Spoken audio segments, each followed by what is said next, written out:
सांसदले ताली पिट्यो है त भनेपछि अहिले पनि सबभन्दा राम्रो काम बालनले त्यही गरेर छन् घन्टे ग्याङको लागि। हामी नेपाली राष्ट्र देशभक्तको लागि होइन, हामी देश त्यही भएर त पुष्टि गर्न पनि लागेको होला नि सर। त्यही त यी घन्टे ग्याङहरूले एउटाले गल्ती गर्यो भने भाषा ती सबैजना पुष्टि गर्न लाग्छन्। अब यी तपाईँहरूले भन्नुहुन्थ्यो के मन्त्री भन्नुहुन्थ्यो, अब महावीर पुनलाई एउटा मन्त्रालय दियो, अब त्यो एउटा चाहिँ डिफेन्स मन्त्रालय के भन्ने बालेन सरकारले चाहिँ एउटा खोल्दै हुन्थ्यो, किनकि उनीहरूको चाहिँ अब कसैले गल्ती गर्यो भने तुरुन्त डिफेन्स गरिहाल्ने एउटा मन्त्री चाहिँ ठ्याक्क बनाइदिएदेखि त्यस्तो डिफेन्स मन्त्रालय यो एउटा ब्याङ्क पनि हो होइन खोल्दै हुन्छ बालेनले एउटा डिफेन्स मन्त्रालय भनेर खोल्दै हुन्छ। त्यहाँ चाहिँ बालेन भन्दा नि चर्को मन्त्री राख्दै हुन्छ, अझै आशिका तामाङलाई नि राख्दै पनि डिफेन्स मिनिस्टर पनि बनाउनु, आशिका तामाङलाई राख्दै हुन्छ डिफेन्स मिनिस्टर भनेर।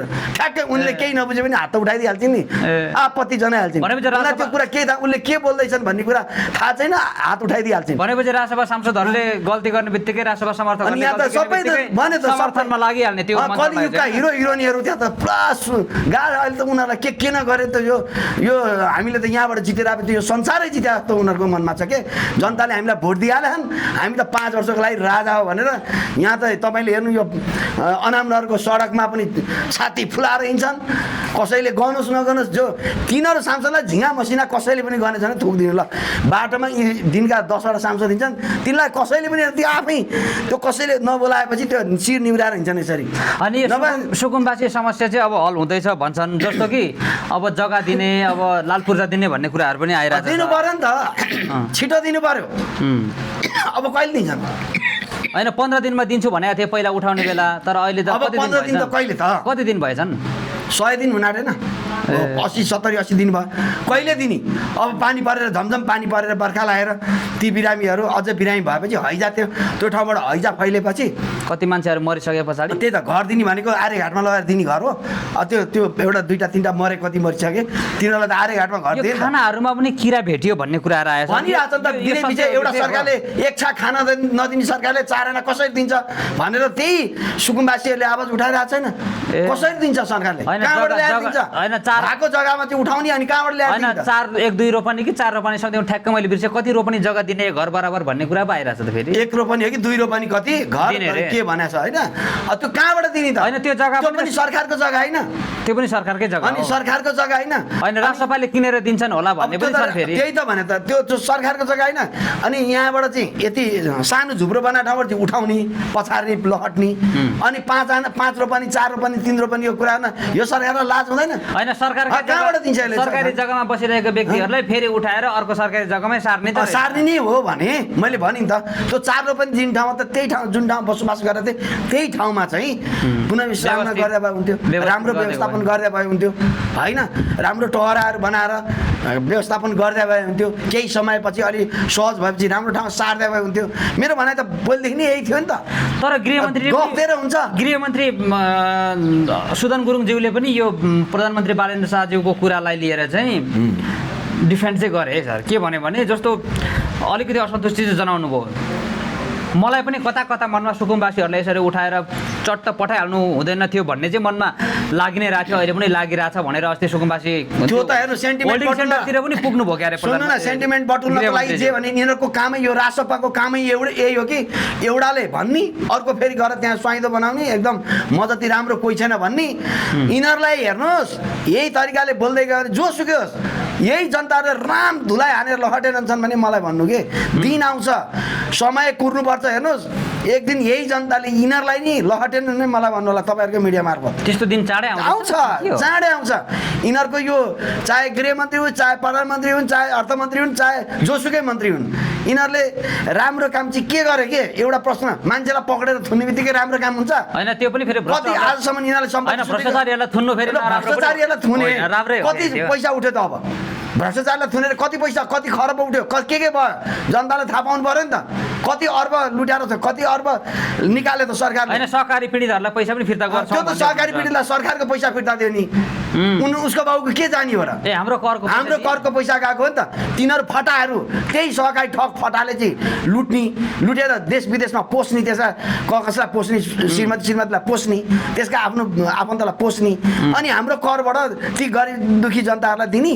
ती सहकारी पीडितलाई दिने लाज हुँदैन त्यो सरकारलाई कुन आधारले यो सरकारको नैतिकता छ भने त यो राजसभाको सभापति र यो उसले बालेन शाहले अस्ति नै राजीनामा दिनु पर्थ्यो पर्दैन थियो यिनीहरूमाथि नैतिकताको कुनै उ छ हिजो अस्तिका मन्त्रीहरूलाई कुनै आरोप लाग्ने बित्तिकै तुरुन्तै यिनीहरूले नैतिकताको आधारमा उनीहरूले राजीनामा दिँदैन काङ्ग्रेसले दिएन एमाले दिएन दिएका छैनन् माओवादीले दिएका छैनन् सुदन गुरुङले पनि दिए कसरी दिए तिनवटा त कर गर्दा गर्दा त्यत्रो लफडा भर्दै यो पारदर्शिता बिना ठिक छ त्यस्तो भयो भने किन अर्थमन्त्रीले दिएन यो किन यो हिरो भनेर दादागिरी गरेर बसिरहेको छ हैन अर्थमन्त्री फटा हो कि नि त हैन अर्ब ठगेको फटा यो बिआइटी गाडीको यो फटाले अहिले आफैले करछलीको कुरा आयो नि करछलीको यो बिआइटी गाडीको करछलीको कुरामा संसदीय छानबिन समिति बनाउनु पर्छ बनायो त बनाउँछ त मान्छ पर्छ भन्दाखेरि हैन उहाँले के भन्नुभयो भने कुरा गर्नुहुन्छ उहाँले के भन्नुभयो भने यो कति संसद हैन सुन्नु न सर उहाँले के भन्नुभयो भने सांसदहरू त्यति सस्ता भइसके यो संसदीय छानबिन समिति जेमा पनि बनाउनु पर्ने भन्छ फेरि उनले हिजो अस्ति बोलेको थाहा छैन उ त राष्ट्रिय दलाल हो मैले भनिरहेको छु यो भारतीय दलाल हो मैले पहिलेदेखि नै भनेको छु अर्थमन्त्री अनि यसरी त नबोल्नु कस्तो नभन्नु नि सबैले गरेर सुनाइदिनु तपाईँको मिडिया मार्फत यो दलाल हो भनेर मैले पहिलेदेखि भनेको छु यो काङ्ग्रेसमा हुँदैदेखि दलाल हो यसले नयाँ भन्ने यसलाई लाज हुँदैन यो नयाँ हो यसले नयाँ हो भनेर मुकुल ढकाल्ने आरोप त लगाउन त लगाए यी फटाहरूले जति अहिले 4-5 चोटि दोहोऱ्याएका छन् नि 2-3 चोटि दोहोऱ्याएका फटाहरूले यिनीहरूले हामी नयाँ भन्न सोच्छ यी फटाहरू लुट्न पाएनन् त्यतिखेर अहिले लुट्न लाए यिनीहरूलाई सहज भएको छ लुट्दा पनि यिनीहरूलाई केही नलाग्ने आज यिनीहरूले लुट्दाखेरि यिनीहरूको छानबिन नहुने यिनीहरूलाई कारबाही नहुने अनि त्यो पुरानालाई चाहिँ ठगे तिनीहरूलाई चाहिँ कारबाही गर्नुपर्छ तिनीहरूलाई चाहिँ सक्नुपर्छ मात्रै भन्ने हो त त्यही एमालेलाई सक्नको लागि मात्र यत्रो उ गर्नुपर्छ त्यही एउटा केपी ओलीलाई सक्नको लागि यत्रो तमासा गर्नुपर्छ देश जलाउनुपर्छ सिद्ध्याउनुपर्छ के पायो त यिनीहरूले यो 1 वर्ष हुन आँट्यो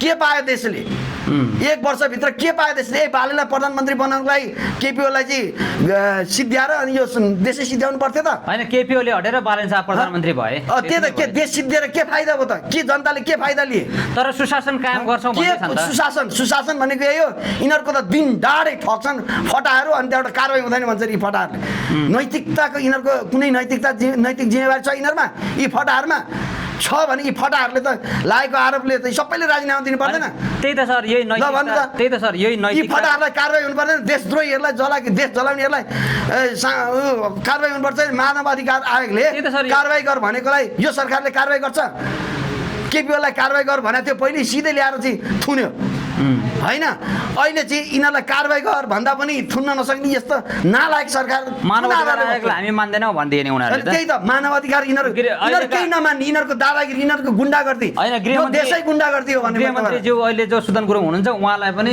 मानव अधिकार आयोगले त कारबाहीको लागि सिफारिस गरेका थिए मैले भने नि यो गुन्डाको सरकार हो यो गुन्डै हुन् सबै यिनीहरू गुन्डै हुन् नभए यिनीहरूको राम राज्य चलेपछि हेर्नुहोस् दिन डाँडै खुकुरीले कति मान्छे मारिरहेछन् हिजो रातिको घटना पनि हेर्नु एउटा केटाले खुकुरीले केटीलाई हानिरहेछ यस्ता घटना दिनै पछि घटिरहेछन् उहाँ पाटनमा हेर्नु काटेको मारेको यस्ता घटना बलात्कारको घटना हेर्नु कति आएको छ नेपाली ब्रोको घटना जेलबाट भागेर कतिले मारेको घटना हेर्नु हैन नेपाली ब्रो पनि उहाँ राष्ट्रपतिकै कार्यकर्ता त हो सबै फटाई जति यस्तो गर्ने यी ट्यापे गुन्डा जति छन् यो सबै त्यसै कार्यकर्ता हुन् हिजो एमालेमा काङ्ग्रेसमा थिए होलान् हैन ती सबै छानेर गएका थिए राष्ट्रपतिमा हुन् फेरि अहिले सुशासन कायम गर्छौं भनेर कसरी सुशासन सुन्नु न सर प्रश्न पहिला सुशासन कायम गर्छौं भनेर आएका यी सरकार जो अहिले बालेन शाहको नेतृत्वमा सरकार चलिरहेको छ प्रधानमन्त्री हुनुहुन्छ अब यो उहाँहरू आइसके पछाडि नेपाल देशमा क्राइम चाहिँ बढ्यो है इतिहासको पत्रु प्रधानमन्त्री भनेर गनिन्छ यो बालेन हेर्नुहोस् इतिहासको सबैभन्दा पत्रु बुझ्नुभयो कि नै इतिहासको सबैभन्दा पत्रु कसरी भन्ने तपाईँले थाहा पाइसक्नु भएन तपाईँलाई भनिरहनु पर्छ सीमाको विषयमा बोले सीमाको विषयमा त उता देशद्रोहीको मुद्दा अर्कै त्यो त छोड्दिनु न उ त नेपाली भन्नु हैन यो तपाईले अघि नैतिकताको प्रश्न उसले आफूले नेपाली भन्न पनि उ लायक मान्छे होइन उसले त्यसरी त्यस्तो अभिव्यक्ति दिएको छ अनि अर्को कुरो उसले सुशासनको कुरा गरेर आउने हैन विकासको कुरा गरेर आउने यहाँ अनेक कुरा गरेर के अरे गरिबको चमेली बोल्दिने कोही छैन भने बोल्दिन्छु भनेर आउने कैलालीमा फेरि गरिबको टेम्पो कहीँ दूर नहीं झिके माया भन्दै आउने यस्ता फटाहरूलाई आमा देश बनाउँछ भनेर आउने यस्ता फटा गद्दारहरूले नि सुन्नु न सर यो गरिबको चमेली बोल्दिने कोही छैन भन्दै गर्दा अस्ति यस्ता गद्दारहरूले सुन्नुस् यस्ता गद्दारहरूले आफ्नो सांसदले गल्ती गरेपछि कारबाही गर्नुपर्छ पर्दैन त्यो त छानबिन समिति बनाउनु पर्छ पर्दैन त्यो त संसदले पर्ने हो। छानबिन समिति बनाउनु पर्छ पर्दैन ठिक छ दोषी छैनन् भनेदेखि माफ गर्न पाइयो त दोषी छन् भने त कारवाही गर्नु पर्यो नि त छानबिनको दायरामा ल्याउनु पर्यो ल्याउनु पर्दैन अनि उनीहरू आफै छलफल गर्ने कतातिर जाने एउटा 5 तारे होटेलमा छानबिन गर्ने सक्यो क्लिन चिट भनेर अनि त्यहाँबाट आएर फेरि मन्त्रालयमा दोहोऱ्याएर अनि फेरि दादागिरी तपाईँले अघि भन्नुपर्ने सर यो गरिबीको चमेली भन्दै गर्दाखेरि नि कैलालीमा यस्तो अस्ति एउटा व्यक्ति एउटा वृद्ध एकजना आमाको टेम्पो नै जङ्गलमा उडाइदिए फालिदिए हो त्यही हो मैले वन कार्यालयको कर्मचारी तपाईँलाई मैले के भने यिनीहरूको दादागिरी यिनीहरूको गुन्डागर्दी हो के यिनीहरूको त सबै गुन्डा हो। भनेपछि गरिबीको बोल्दिने चमेली अब गरिबको बोल्दिने होइन गरिबको लागि बोले कि कसैले त्यसको आवाजै बन्द गरिदिने चमेली अब यिनीहरूको अभियानै के हो भने गरिबको लागि बोलिस् भने आवाज बन्द गरिदिन्छु चमेली भन्ने हो यिनीहरूको अब ए यिनीहरूले हेर्नु हामीलाई कुन दिन पक्रेर लगेन छ भने तपाईँलाई भन्नु अब यही नै बोलेका कारणले अब यो नैतिक हिजो केपी ओलीको सरकारलाई कस्ता कस्ता गाली गर्दाखेरि त्यतिखेर त्यो सरकारले केही गरेको थिएन बोल्न त पाउँछ लोकतन्त्र होइन भन्थे बरु एउटीजनालाई पक्रिन खोज्दा पनि यिनीहरूको त्यहाँ यिनीहरूको घन्टे ग्याङहरूको आक्रोश कस्तो थियो आज यिनीहरूको बारेमा राम्रै कुरा गरेर यिनीहरूको विरोध गर्यो भने पनि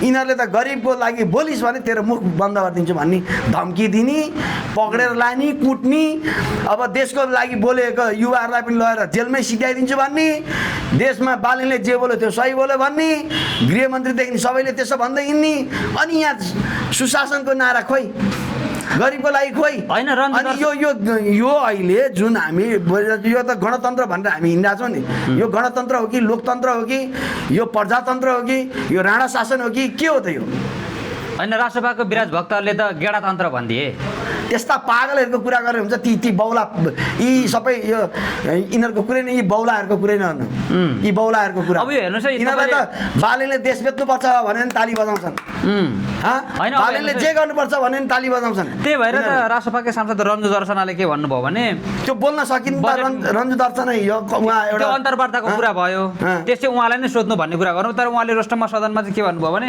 बजेट माग्नुभयो तालिमको लागि हामीलाई कस्तो अचम्म कुरा हेर्नु हुन त राष्ट्रपाले फेरि जान्नेलाई छान्ने हामी त्यही त सुन्नु न बुद्धिजीवीलाई मात्रै ल्याउँछौँ भन्दै थियो त। बुद्धिजीवी ल्याएको उनीहरूले एकदम पढेका बुद्धिजीवी राम्रा ल्याएको भने अनि चुनावमा भोट माग्न जाँदा म जस्तो राम्रो कोही छैन म देश बनाउँछु म यो गर्छु त्यो गर्छु मैले जति बुझेको कोही छैन भनेर भोट मागेर यिनीहरू जितेर आउने अहिले यिनीहरूलाई नि बोल्न तालिम दिनुपर्ने त्यो पनि बजेट छुट्याइ सरकारी बजेट छुट्याइदिनु रे लाज मर्नु कुरा यिनीहरू लाज हुँदैन त्यो भन्न त्यही भन्न यिनीहरूलाई सांसद बनाएको यो काठमाडौँको यो 2 नम्बर क्षेत्रकाले त्यही भन्न त्यो रञ्जु दर्शनालाई जिताएको तपाईँ जनता त पत्रु हुनु रहेछ त्यसो भन्दै त त्यस्तै बोल्ने तपाईँको बोल्दै नआउने सांसदलाई तपाईँले ल्याएर चाहिँ जिताउनु भएको छ भने तपाईँ त पत्रु हो नि कस्तो मान्छे जिताउनु भयो कस्ता कस्तालाई हराएर कस्तो मान्छेलाई जिताउनु भयो के पाउनु भयो तपाईँहरूले जिताएर रञ्जु दर्शनालाई जिताएर के पाउनु भयो त उहाँलाई त बोल्न सिकाउन अझै हामीले आफ्नै करको पैसा दिनुपर्ने रे के बोलेको त्यो होइन सर यति बेला त नि ठ्याक्कै जनताहरूलाई नै पो गाली गर्छन् त राष्ट्रपाका कार्यकर्ताहरूले केही हुँदैन।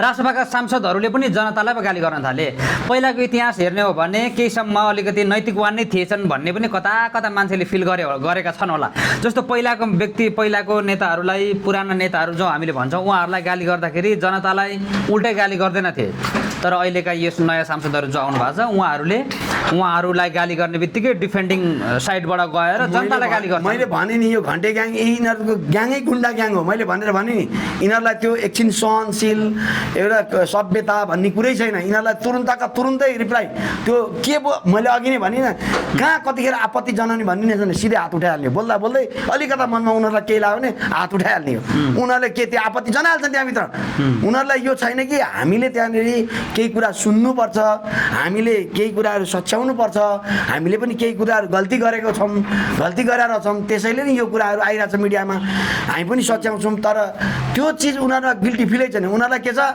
रविको बारेमा बोलिस् बालिनको बारेमा बोलिस् सिध्याइदिन्छु भन्ने मात्रै छन् त्यहाँ छन् कि छैन जनतालाई गाली गरेको जनतालाई गाली गर्न पनि भ्याउँछन् उनीहरू होइन जनताले ठिकै छ नि त त्यो भाइले भनेको कुरा राम्रै हो भन्यो भने ए त त्यहाँनिर अब त्यो दिदीबहिनी छ भने रारी के सुरु हुन्छ ममा मिमी सुरु हुन्छ यता केटा मान्छे उल्टै जनतालाई गाली गर्छन् जनतालाई गाली गर्न थाल्छन् यदि जनताले अहिले तपाईँले रासोपाको बारेमा मैले अहिले जुन कुरा भन्छु नि त्यो कुरा भनेको कुरा रासो कुनै कार्यकर्ताले कुनै मान्छे जनताले यो भाइले भनेको कुरा पनि कुनै मान्छेले ठिकै हो यो भाइले भनेको कुरा भनोस् न ती रासोपाका कार्यकर्ताहरू सबै त्यसलाई गाली गर्न लाग्छन् ती सबैले त्यो मान्छे मान्छेलाई गाली गरेर भनेपछि एकजना सामाजिक अभियन्ताले अस्ति भन्दै हुनुहुन्थ्यो कि सामाजिक अभियन्तालाई हामी त देखेको कुरा भन्ने हो नि त हामीले हिजो अस्ति अनि एकजना व्यक्तिले के भन्दै हुनुहुन्थ्यो भने यदि मुख छाड्नमा कम्पिटिसन पर्यो भने स्वर्ण पदक राष्ट्रसभाका सांसदहरूले कार्यकर्ताले जित्छन् भने क्या त्यो त दुई तिहाईले जित्छन् दुई तिहाई अहिले पुगेन यिनीहरूको मुख छाड्नको लागि त यिनीहरूलाई दुई तिहाईले जित्छ है फेरि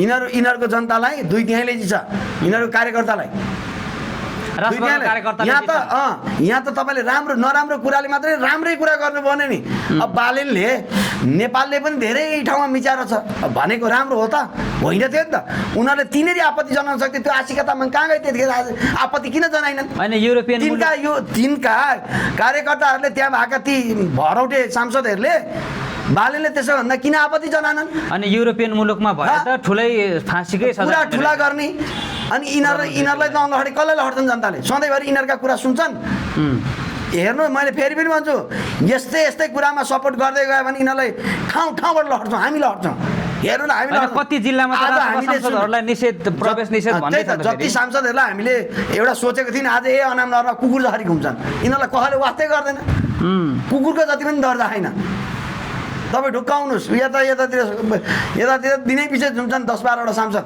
यिनीहरू कसले गन्ने यिनीहरूको हैसियत के यिनीहरूले के बोलाहन् के गराहन् भन्नु न के गराहन् होइन अहिले जे होस् बढाइ चढाइ भए पनि कुनै न कुनै दिन हिसाब किताब त्यसको पक्कै हुने सबै हुन्छ एउटा कुरा हिसाब किताब त यही जनताले हामीले गर्छौँ यो याद गर्नु होला फेरि होइन अब यो एकजना प्रतिपक्षी दलमा नेता हुनुहुन्छ हर्क साम्पाङ जसले चाहिँ सिमानामा इतिहासमै पहिलोचोटि आजसम्म नेपाली कुनै पनि नेताले बोल्न नसकेको उठाउन नसकेको कुरा उठाउनु भएको छ त्यो चाहिँ सिमानामा हाम्रा सेना पठाउँ भन्नु कसैले सकेका छैनन् एकजना मात्रै हर्क साम्पाङ हुनुहुन्छ र हर्क साम्पाङले पनि बढी बोल्यो भनेर फेरि आलोचना हुन्छ यो के हो यो कसरी हेर्नुहुन्छ यो हर्क साम्पाङलाई चाहिँ यो जमातै यस्तो छ कि यिनीहरूको एउटा जमात छ त्यो जमातले चाहिँ विपक्षले जे बोल्यो भने अट्याक गर्नु भन्ने छ होइन किन राम्रो कुरा गरेपछि अट्याक गर्नु पर्यो किन उसले त अब वास्तविक भने सेनाको काम के छ त सीमाको रक्षा गर्नु पर्यो नि त सही कुरा हो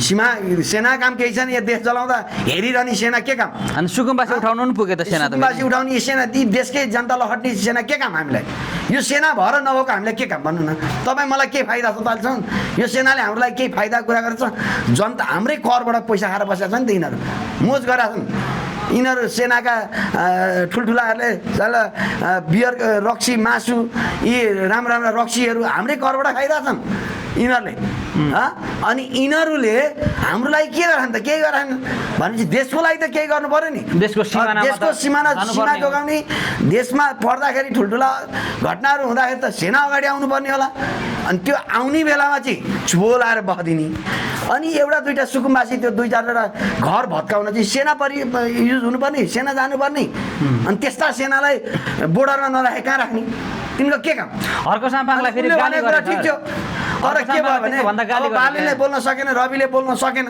अनि हर्क साम्पाङले यो कुरा बोलिदियो किनभने अब उनीहरूको त साइबर सेना छन् एट्याक गरिहाल्यो अब होइन नराम्रो हो भनेर हल्ला फिजाइदिइहाले अनि उनलाई टोल बनायो हर्क साम्पाङले भनेको कुरा ठिक छ त्यो सेना के काम त सेनालाई त त्यहाँ लगेर राखे भइगयो यो बिचमा यस्तो यो मुटु जस्तो ठाउँमा किन राख्ने यिनीहरूलाई यो ठाउँ ओगटेर यिनीहरू जहाँ राम्रो छ त्यही ठाउँमा चाहिँ यिनीहरूलाई किन राख्नुपर्छ यिनीहरूलाई तलब भत्ता हाम्रो पसिना खुवाएर किन बढी बोल्छ भन्छन् नि फेरि सर सरकारको विरोध मात्रै गरे भन्छन् उहाँलाई पनि आरोप लाग्छ त्यस्तो विरोध त गर्ने नै हो नि विपक्षीय काम विरोध गर्ने हो नि त काम गर्ने ठाउँमा विरोध गर्ने हो काम राम्रो छ भने तारिफ गर्ने नभए विरोध गर्ने होइन हुन त हर्क साम्पाङ ठ्याक्कै काम गर्ने ठाउँमा छैनन् अहिले बोल्ने ठाउँमै नै छन् प्रतिपक्षी भनेकै बोल्ने उनको कामै बोल्ने हो उनले विरोध गर्ने हो खबरदारी गर्ने मान्छे चाहिँदैन उनीहरूको अहिले त यस्तो भइकम जमात छन् भने त्यहाँ हर्क साम्पाङहरू 2-4जना थिएनन् भने के गर्थ्यो होला यिनीहरूले ऐनमहर हर्क साम्पाङ खुसबु ओली के हाम्रा ज्ञानेन्द्र साई थिएनन् भने के गर्थ्यो काङ्ग्रेसका 2-3वटा नेताहरू को हुनुहुन्छ उहाँहरू हुनुहुन्न थियो भनेदेखि के गर्थ्यो होला यिनीहरूले भने तपाईँहरूले अनुमान गर्नुभएको छ त्यस कारणले यिनीहरूलाई ठिक पार्नको लागि पनि हर्क साम्पाङहरू जन्मेका हुन् के जसलाई ठिक पार्नको लागि आइहाल्छन् के आइहाल्छन् प्रतिपक्षी दलका नेताहरूले खबरदारी त गर्नु परिहाल्यो उनीहरूको कर्तव्य हो कामै हो त्यहाँ हेरेर ताली बजाउन गएको होइन नि त संवैधानिक अधिकार हो त्यहाँ हेरेर ताली बजाउन हामीले पठाएन नि त तपाईँहरूले प्रतिपक्षमा बसेर खबरदारी गर्नुहोस्, गलतलाई गलत भन्नुहोस् भनेर पठायो नि त हामी जनताले। अनि उनीहरूले गर्दैन नि त, गर्छन् नि त। अनि गऱ्यो भने त्यहाँ एट्याक गर्न पाइन्छ, त्यहाँ एट्याक गर्न पाइन्छ, त्यहाँ उनीहरूलाई नराम्रो भन्न होइन। राष्ट्रपति समर्थकलाई त्यो कुरा कसले सिकाइदियोस्? आफै त त्यो त तपाईँलाई बोल्ने भने यिनीहरू घन्टे ग्याङ, यिनीहरू देश जलाएर आएको ग्याङ, यिनीहरू खरानी ग्याङ, यिनीहरूको बुद्धि के हुन्छ भन्ने कुरा त्यही हुन्छ, खालि शराब नि गाली गर्ने। अनि यिनीहरूलाई राम्रो त यिनीहरूले तपाईँले आछन्, यिनीहरूले अरूले गरेर राम्रो भने छ। हुँदा त्यो रमेश प्रसाईसम्म त्यो अब आँखा पनि देख्दैन, उसैले जम्मै कुरा देखा जस्तो कुरा गरेर गाली गरेर हुन्छ। उसका सांसदहरू त्यत्रो गाडीमा स्टन्ट गरेर हिँड्छन्, ओ बिच जङ्गलमा चाहिँ आदि जिउ निकालेर, त्यसलाई कारबाही हुँदैन? त्यो बोल्नु पर्दैन? होइन, कारबाही हुनुपर्छ पक्कै पनि। अनि त्यो विषयमा त रमेश प्रसाई पक्कै पनि बोल्नुपर्छ। कसरी बोले त? बोल्नुपर्छ। अब बोले त, तिनले बोले भएदेखि म हो भन्थे। तिनले ती के एउटा उसलाई त्यो नाइजेरियन उसलाई के कार्की कुमार कार्की के कार्की कृष्ण कार्की हो, उहाँको नाम आयो। उस नाम आउने बित्तिकै उसलाई पनि कारबाही हुनुपर्छ, उनले पनि राजीनामा दिनुपर्छ, सहयोग गर्नुपर्छ अनुसन्धानलाई भन्न सक्थे। कारबाही भएन। सुन्नु न, 30 अर्बको घोटाला काण्डमा चाहिँ मुछिएकाको अर्को जगदीश खरेल, उनको बारेमा पनि तपाईँले सरकारलाई छानबिन गर्न सहयोग गर्नुपर्छ। अहिले त साँच्चै यो केपी खनाल हुनुहुन्छ नि, सुन्नु न, म भन्छु सुन्नु। अनि यो अहिले आएर BYD काण्डको अर्थमन्त्री, यसलाई कारबाही हुनुपर्छ भन्नु पर्थ्यो होइन? उसलाई त्यो के अरे राजीनामा दिनुहोस् भन्नु पर्थ्यो नैतिकता आधारमा। अहिले आएर फेरि केपी खनालको कुरा आछ, उनले पनि ठगी गरेको कुरा 75 लाख गरेको कुरा चियादानी, अनि उनको आफ्नो रेस्टुरेन्टबाट उनले हुक्का अनि केमा ठगी गरेको भन्ने कुरा आयो, कर छलेको भन्ने कुरा आइरहेछ। त्यो कुराको छानबिन गर्नु अगाडि केही छात्रवृत्तिको कुराहरू पनि आएको थियो, छात्रवृत्तिहरूको कुरा पनि आइरहेछ, घोटाला गरेको भन्ने। त्यो कुरामा पनि उनलाई छानबिन गर्नुपर्ने होला। छानबिन गर्नु पर्दैन? छानबिन समिति बनाउनु पर्दैन? पुरानाहरूले जस्तो गरे नयाँहरूले त्यही गरिरहेछन्। अब तपाईँले पुरानाहरूको पनि त आफ्नोलाई त बचाउँथे नि। अहिले राष्ट्रपालले पनि आफ्नोहरूलाई बचाइरहेका छन्। कसरी बचाए पुरानले? त्यतिखेर तपाईँलाई थाहा छ कि छैन? नैतिकता आधारमा राजीनामा दिनेहरू गोकुल बासुटा हो होइन? थियो कि थिएन? तपाईँले देखाएको होइन? रामबहादुर जनार्दन शर्मा लगायत धेरै छन्, त्यस्तै नामहरू छन् कि छैनन्? कति छन्? यो उसको काङ्ग्रेसको गृहमन्त्री, यिनीहरू सबै त्यस्तै होइनन्? उनीहरूले राजीनामा दिएका छैनन्? अनि यिनीहरू चाहिँ कहाँ स्वर्गबाट आएका हुन्? यी स्वर्गबाट झरे हुन्? यिनीहरू यही जनताले पठाएनन्? तिनीहरूभन्दा 100 गुणा भ्रष्टाचारी हुन् यिनीहरू। रासपा भन्ने पार्टी सबभन्दा भ्रष्टाचार, नाइके नि सहकारी ठग। मैले तपाईँहरूलाई भनेको छैन पहिलेदेखि भने होइन, ठग नभनौँ, आरोप लागेको व्यक्ति त भनौँ। ठगै हो नि, के आरोप नलाई? अब त यो सरकारले जे गर्न पनि सक्छ नि, अनि उन्मुक्ति त दिनै सक्यो अब लगभग। अनि यो ठगै त हो नि। ठगलाई ठग भन्दा के भयो त? के को डर? मैले मात्रै भनेको छु, दुनियाँले भने फटा ठग होइन। क्लिन चिट पाए भन्छन् त फेरि। क्लिन चिट त पाइहाल्छ नि, उसले सबै कुरा उसैको। अब अनि हिजो हामीले केपी ओलीलाई गाली गर्ने, हिजो हामीले शेरबहादुरलाई गाली गर्ने, बेकार हो। सबभन्दा भ्रष्टाचारको नायिका त यही पार्टीमा छन्, सबभन्दा तस्करी यही पार्टीमा छन्, देशद्रोही यही पार्टीमा छन्। अब चाहिँ के चाहिँ हामीले खोजिरहेछौँ त? हामीले अझै यिनीहरूलाई सपोर्ट गर्ने? अनि त्यो भन्यो भनेदेखि यिनीहरूले के भन्छन्? उम्किन यिनीहरूको केही उपाय लाग्दैन। लास्टमा के भन्छन् भने काङ्ग्रेस र एमाले 35 वर्ष ठग्यो भन्छन्। 35 वर्ष के हेरेर बस्यो भन्छन्? 35 वर्ष त यिनीहरूले 15 दिनमा सिद्धाइसके। यिनीहरूले 15 दिनमा 35 वर्ष तिनीहरूले ठगेको जति यिनीहरूले ठगेर सिद्धाइसके। 15 दिनमा यिनीहरूले ठगेरै सिद्धाइसके। होइन, बाँदर मार्न पाउँदैन, बाँदरहरूको भन्छन् फेरि सर। जस्तो यो गाउँतिर हेर्ने हो भने पीडितहरूको जो कृषकहरू हुनुहुन्छ नि, उहाँहरू एकदम धेरै पीडित हुन्छ, बाँदरबाट हुनुहुन्छ। तर त्यो बाँदरलाई नियन्त्रण गर्नुपर्छ भन्ने कुरा लिएर पनि अहिले विवाद छ बजारमा, माइतीघर मण्डलमा पनि मान्छेहरू उखाल्न पठाएका छन्। केही छैन, त्यो देश कसरी बनाउने भन्नेतिरको भिजनै छैन। अनि बाँदर कुकुरतिर गयो, बरु त्यसैतिर गयो, अल्झायो, अनि ताली बजायो, निक्ल्यो। त्यति त हो नि उनीहरूको। अरू के छ त? रोक्नु पऱ्यो नि त, युवा रोक्नु पऱ्यो, खाडी राष्ट्र रोक्नु पऱ्यो, बाहिर यो अमेरिका रोक्नु पऱ्यो, जान दिनु भने युवाहरूलाई यिनीहरू सबै कुरा दिनु पऱ्यो। 100 दिनभित्रमा कति युवालाई रोजगार दिने भने त्यो दिनु पऱ्यो होइन? युवा रोक्नु पऱ्यो, विदेशहरू सबै बन्द गरिदिनु पऱ्यो, आफ्नो देशमा रोजगार दिनु पऱ्यो, उचित शिक्षा दिनु पऱ्यो, स्वास्थ्य फ्री गराउनु पऱ्यो होइन? अनि त्यहाँबाट त यो सबै युवा रोकेपछि कहाँ जान्छ त? हाम्रो खेतबारी खन्ने खाने, अब खेती युवा के रोकिनु सर? झन् डबल विदेश गइरहेको छ। रोजगार त्यहीबाट उत्पन्न हुन्छ नि। खेती किसानी गर्ने युवाहरू त किसानी झन् गर्छ। अनि धेरै बाधा त विदेश आफै लोप हुँदै जान्छ नि त।